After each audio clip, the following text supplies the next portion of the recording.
Well, hello everyone and welcome to the midweek show here on RaceWeek.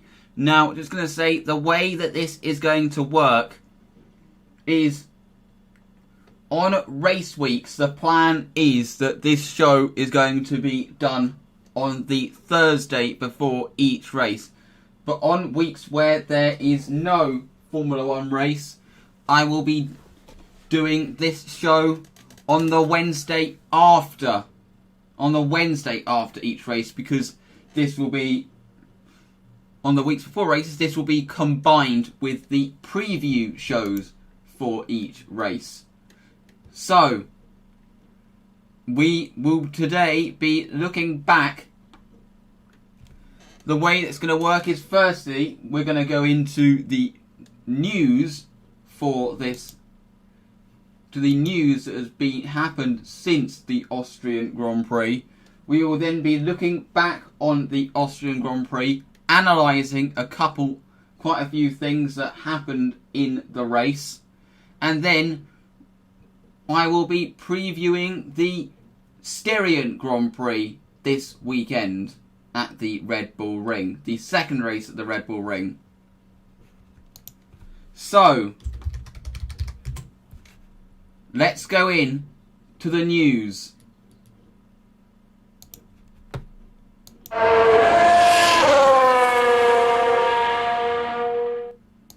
The first of the big news that we have this weekend is that, going into this, is that we're apparently set to hear what the next bit of the calendar is going to be like. Autosport today reported that the next batch of races will be announced in the coming days, and the first one that is expected to be announced is in Mugello, to coincide with Ferrari's 1,000th race. It would be a fitting location.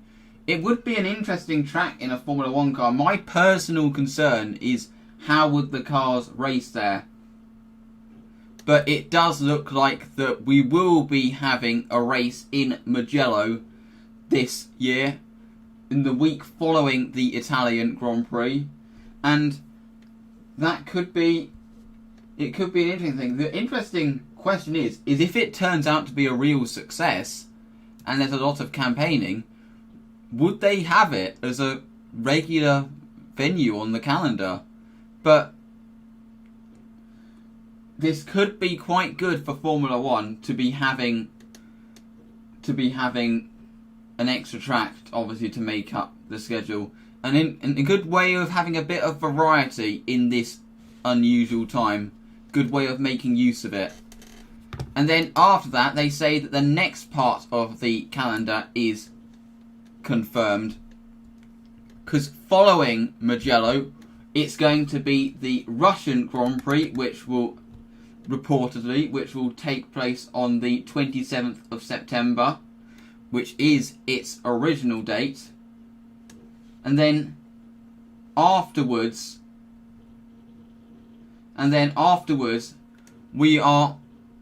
it's apparent that F1 is going to go to Portugal for a race at Portimao. This is more likely to have a long run on the calendar if it's a success. And apparently, according to Autosport, there were hopes that the Canadian Grand Prix was going to follow the Russian Grand Prix, but because of weather considerations, they now have to change their plans. Portugal is a suitable European race to have in that slot, to be honest, because of the weather considerations. It's very hot in Portugal, obviously, so it would be a good venue. And then apparently it's going to be China and Vietnam in late October.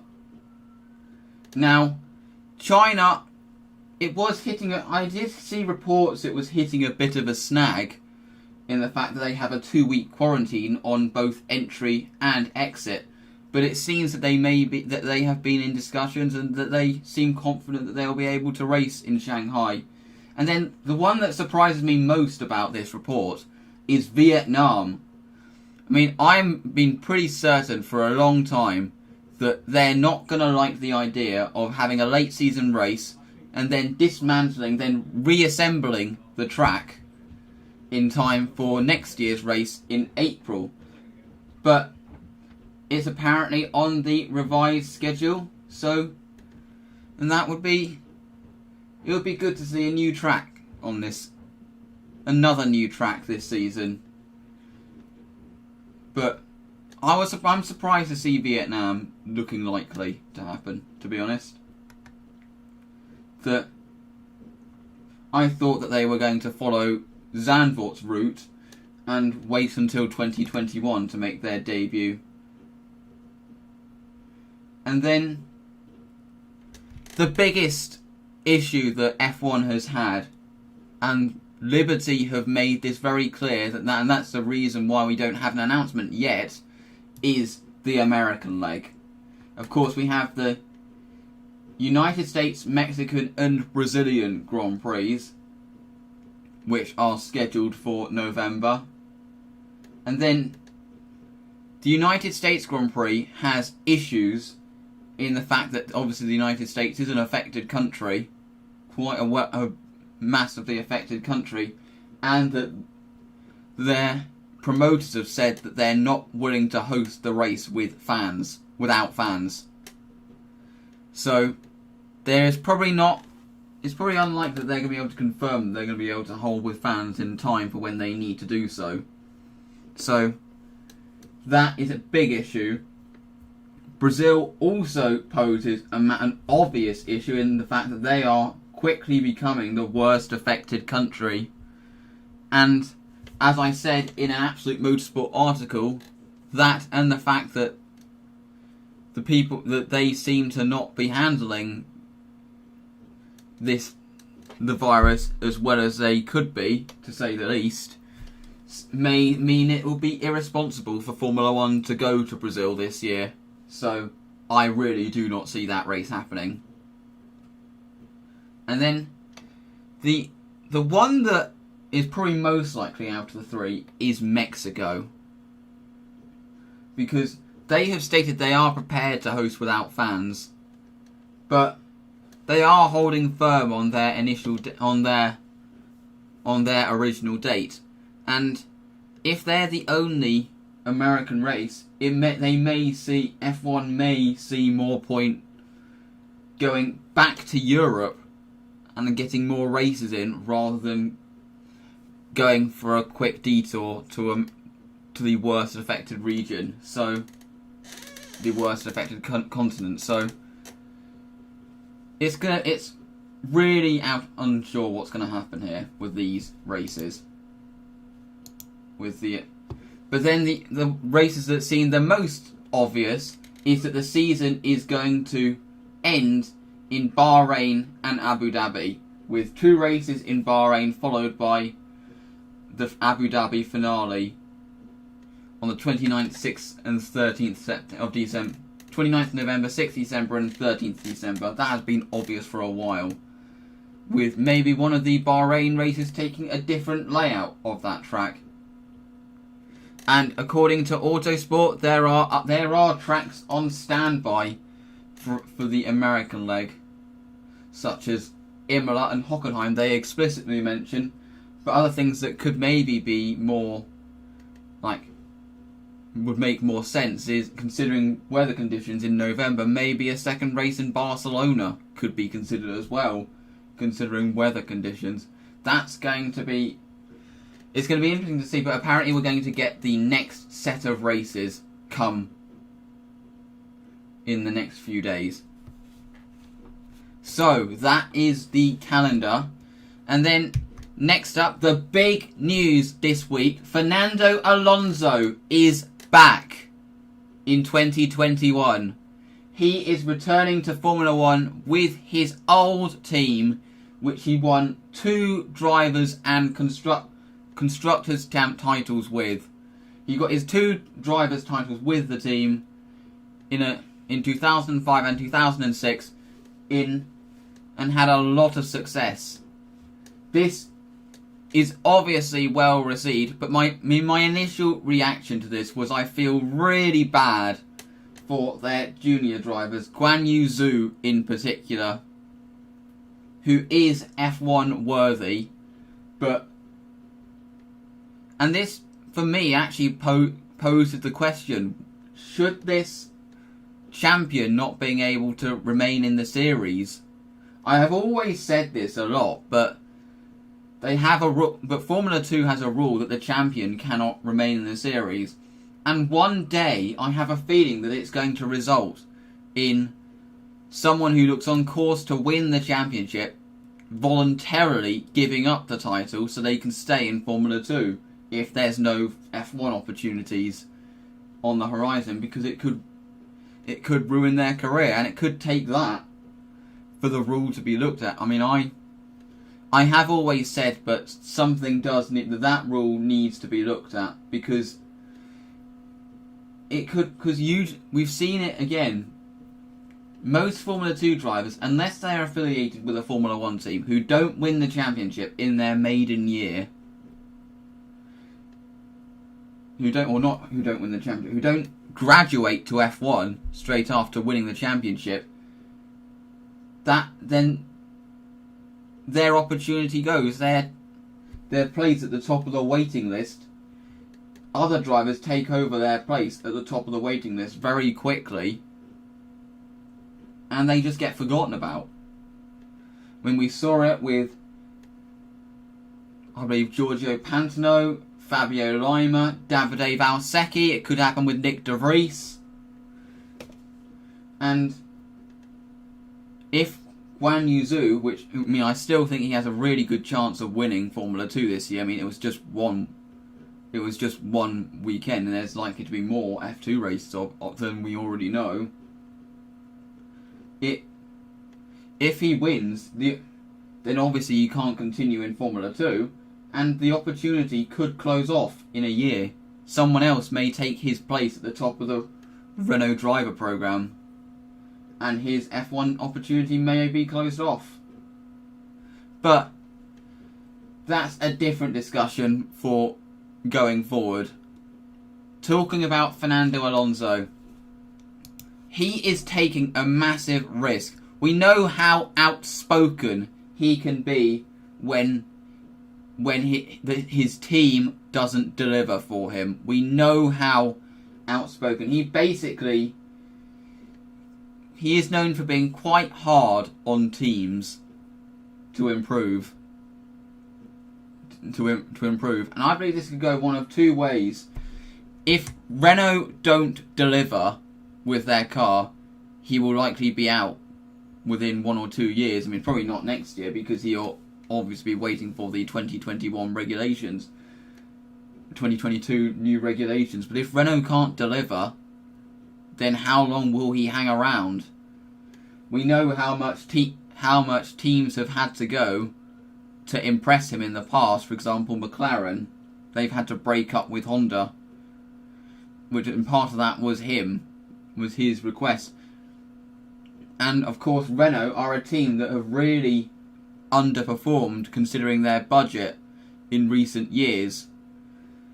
But it could be said this could work in their favour. Having someone that's going to be really hard on them if they don't deliver could actually be what the team needs to get to the winning ways that they have the budget to do so, and use their budget the way that they should. It could actually be his pressure could be the kick in the backside that the team is going to need to be able to get themselves up to the front. So it could either positively or negatively affect this partnership, because he is going to be pushing the team very, very hard for the purpose to make sure that he gets a car that he can fight with. So it's going to be interesting to see how it works out, but I think it's either going to work really well or flop massively. It's either going to be a successful partnership or it's going to be a messy divorce. That's how I feel about this. So, now it's time for my analysis of last weekend's Austrian Grand Prix.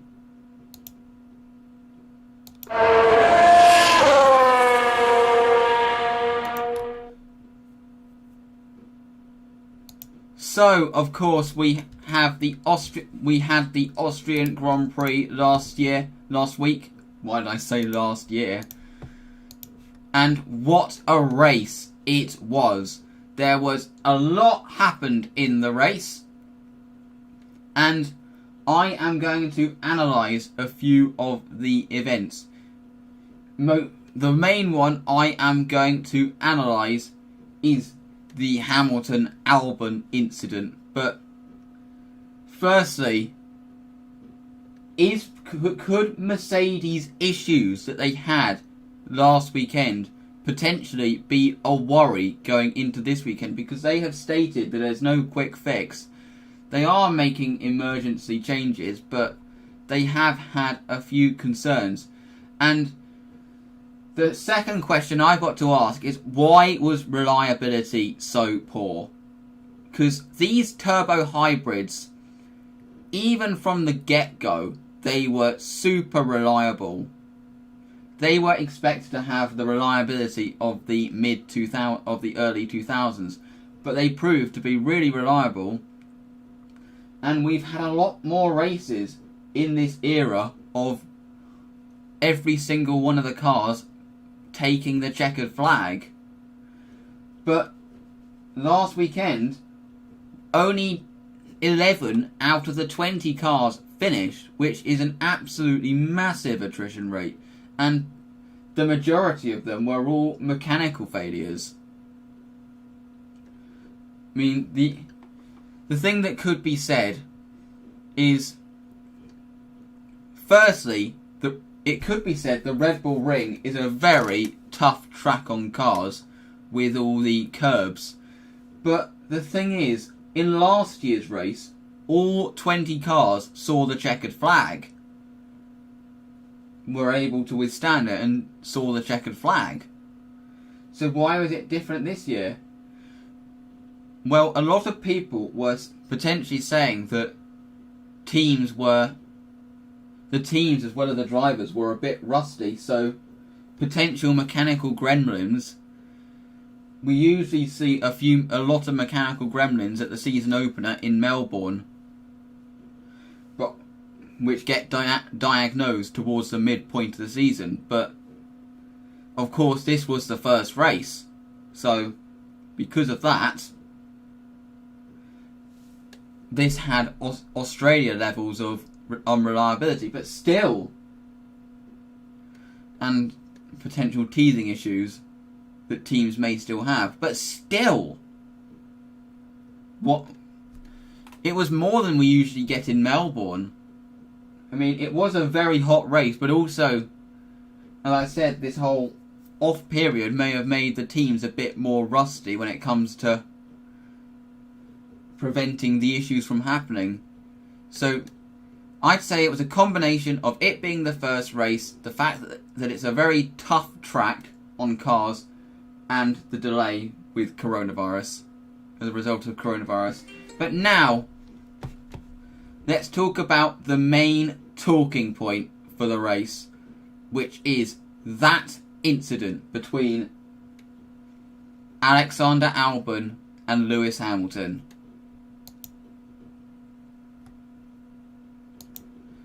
So, I've got a few stills here, and it's analysing it from two angles. And this is why I believe that it was a racing incident. My personal belief that it was a racing incident and the penalty was a little bit harsh, in my opinion. So, here you've got it. Alex Albon, he's going round the outside and he's on the racing line, so this is going to enable him to brake a lot later into the corner.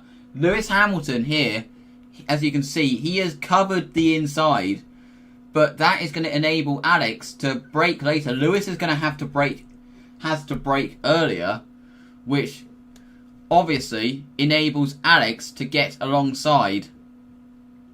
And bear in mind, this was a very risky move. There's a lot of marbles on the outside of the track, particularly towards the late stages of a race. But he is taking that risk, and I am not saying that Alex was at fault either. He was entitled to go for the move, and we all respect him for going for it. It was a very brave move, and it would have been absolutely amazing if it had come off, and he came so close to pulling it off. As you can see here, Alex is in front. He has made the move. Pretty much made the move, but Lewis is on the inside, and he's on a, you have to remember, he's on a shallow line. That he is on a very shallow line going into the corner. And so he doesn't have as much steering lock because of the shallower line and the downhill nature of that particular corner. So it's very easy to understeer. And as you can see, and then the trajectory is he's understeering a bit, then the way that that's always going to go from here, if he's understeering, his front, Lewis's left front and Alex's right rear make contact, and the end result is history. We all know. Now, this is more clear from Lewis's point of view. As you can see, as I mentioned before, he's on the inside. That he cannot, so he doesn't have as, so he essentially doesn't really have as much steering lock available to him. Going into the corner. He has a shallower line, which means he cannot turn as much. And as I said, Alex was able to brake later, and he's able to get round the outside. And he's able to make his move round the outside, and also with the grippier tyres, he's able to get the drive and is ahead. But as you can see, Lewis is on full lock here. He's on full lock, and at this point there wasn't really much either of them could have done to avoid the contact. And this is the moment of contact. It was literally just a small nick, but it was enough to send Alex into a spin. So this is why I believe that it was a racing incident. It probably wouldn't have been punished as hard had it not cost Alex Albon as much as it did. But the stewards made their decision. I can see why they think that Lewis was at fault, but my personal opinion, based on what I have seen and this analysis, is that Lewis could not really have done much to avoid the contact, just as much as Alex could not really have done much to avoid it at that stage, other than not go for the move, which wouldn't have been the right way to think, because moves like what Alex attempted to do should be encouraged. He was brave to go for the move, and it would have been amazing if it had come off. It unfortunately didn't quite come off, and the rest is history. But that is my take. That is my take going on how this happened, on how the incident happened. Now it's time to preview the Austrian Grand Prix. And let's go into a team-by-team guide. So, starting with Mercedes. And as I mentioned before, they have made some real attempted quick fixes to get away from the issues that they had, which they did apparently say almost resulted in a double retirement for them. The issues that they had, where they were urgently told to stay off the curbs, they'll be hoping not to have that issue, because otherwise, but I think they'll be more on top of it this week, because they now have had a chance to diagnose why the issue came up, and they can most likely take some measures needed before having their actual fix.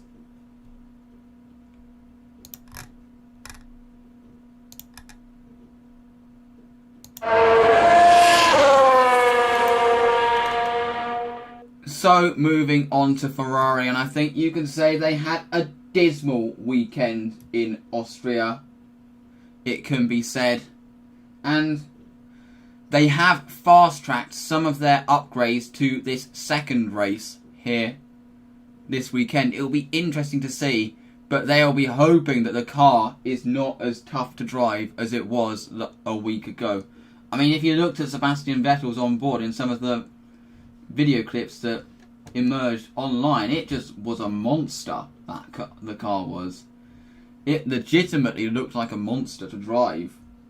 And Sebastian Vettel even said he was glad it was only one spin that he had, considering how difficult the car was to drive. I mean, how Charles Leclerc finished in second, I do not know with that.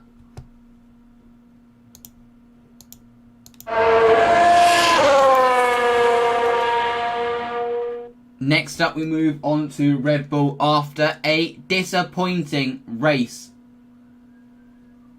After a disappointing race in Austria with a double retirement, Honda have said to have made some emergency maintenance work on the engine to ensure that what happened does not happen again. So it's going to be interesting to see if Red Bull fix their issues, because if they do, they could be a threat for the win. I think we need to watch out for Alex Albon, because I think he is going to be faster than he's going to surprise a lot. And I mean, I said in my preview that he will win a few races this year, but I think he's going to be faster than even I thought then, considering his pace last weekend.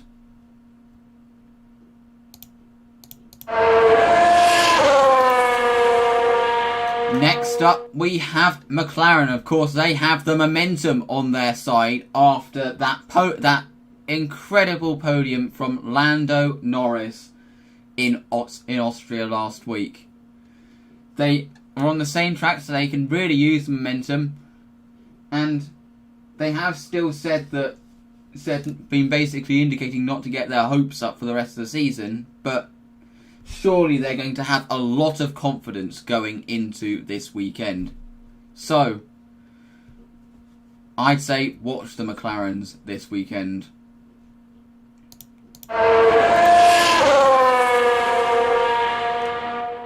Of course, as I mentioned, Renault have been in the news with this announcement of signing Fernando Alonso.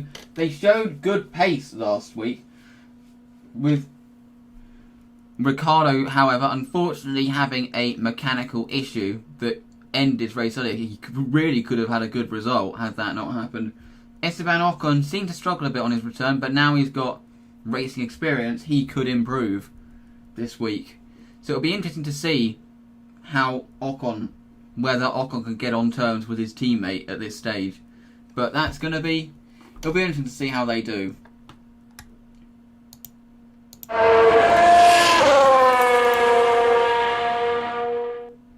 We said AlphaTauri had a bit of a quiet race in Austria last week, but Pierre Gasly got some points. Danny Kvyat would have got some points had his tyre not failed at the end of the race, but I'm expecting more of the same from them this weekend, fighting on the outskirts of the points. It'll be interesting to see what they can do this weekend.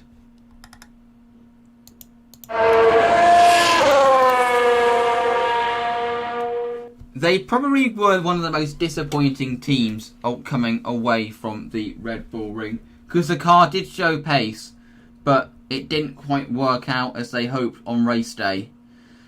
Obviously, they know that they've got good pace in the car, and they'll be hoping to bounce back and hope, and then maybe even fight for a podium this weekend.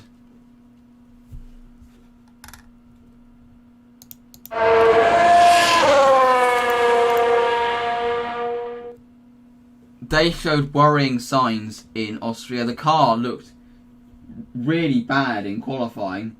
They did score a couple of points through Antonio Giovinazzi, but there were worrying signs that the team is going to be fighting at the back this year, especially after qualifying.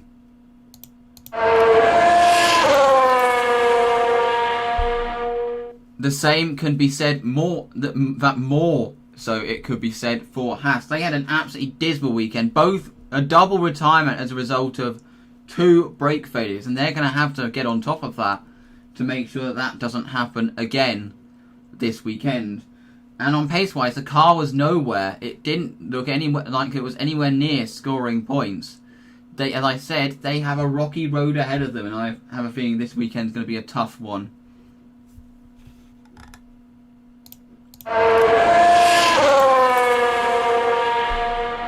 So now finally we talk about Williams, and they did look more on the pace than they were last year, although George Russell did state he was a little bit disappointed not to be closer to the rest of the pack. But they did show themselves that they can mix with the rest of the midfield a lot more than they were able to previously, and Russell is taking a new engine this weekend, and it's going to be interesting to see whether I think that they will score more points this year. Will Williams?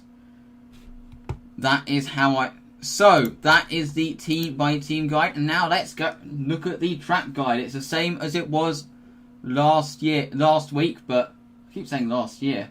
It's the same as it was last week, but let's go through what the track is like. Let's walk you through the Red Bull Ring.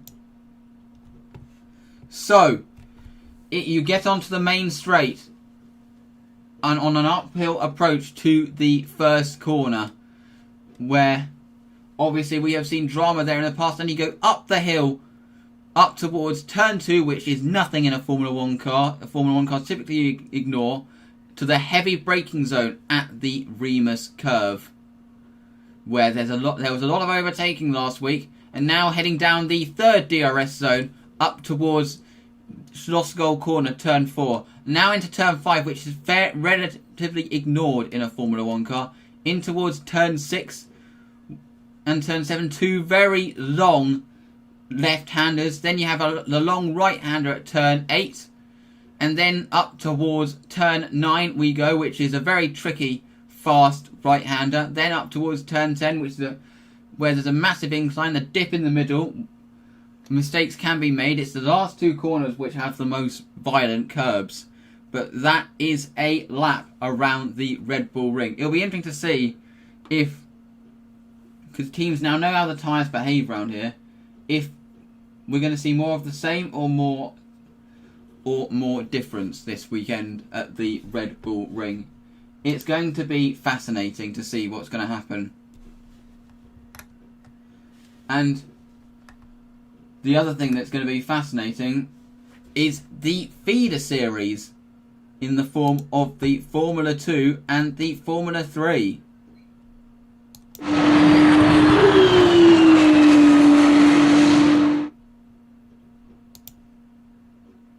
Of course, Formula 2 and Formula 3 are also supporting this weekend's race after an eventful weekend in Formula 2. It's going to be interesting to see what's going to happen in the Formula 2 series this weekend. It's going to be good for some of the rookies to have the second race at the same track, that they can get more experience and really build on that. So I'm expecting the likes of Armstrong and Schwartzman to be a lot faster this weekend, and a lot closer to the drivers that showed signs of pace, but signs of needing time to get up there, to get up to this pace with the leaders that might be more at the front this week, and it might enable them. But another driver I am expecting redemption for, he's going to want redemption, Guan Yu Zhu. It's going to be interesting to see how he is going to bounce back from losing a really good weekend last week through no fault of his own. And I am expecting him to be very fast. Of course, they have their practice and qualifying session tomorrow.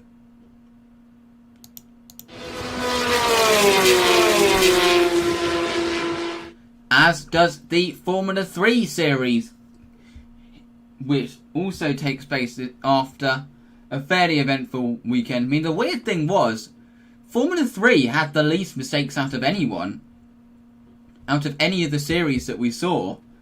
But like Formula 2, I'm expecting the rookies that were getting up to speed to be more up to speed this weekend. And this weekend, I think, will be more representative of what to expect for the remainder of the season going forward. Who is expected to be a title contender? Usually the opening weekend in Formula 3, which dates back to its previous GP3 days, is a bit of an anomaly when it comes to pace. And I think this weekend is going to be where we see who the real contenders are going to be. I'm expecting the likes of Vesti, Pourchaire, maybe Ahmed as well, to be more up there this weekend than they were last week, and the likes of Fernandez, Zendelli to not be as fast this weekend as they were this week. It's going to be interesting to see how that all plays out. So that is it for the preview show. Make sure you join us here on Race Week tomorrow as soon as the last track action has come to a close.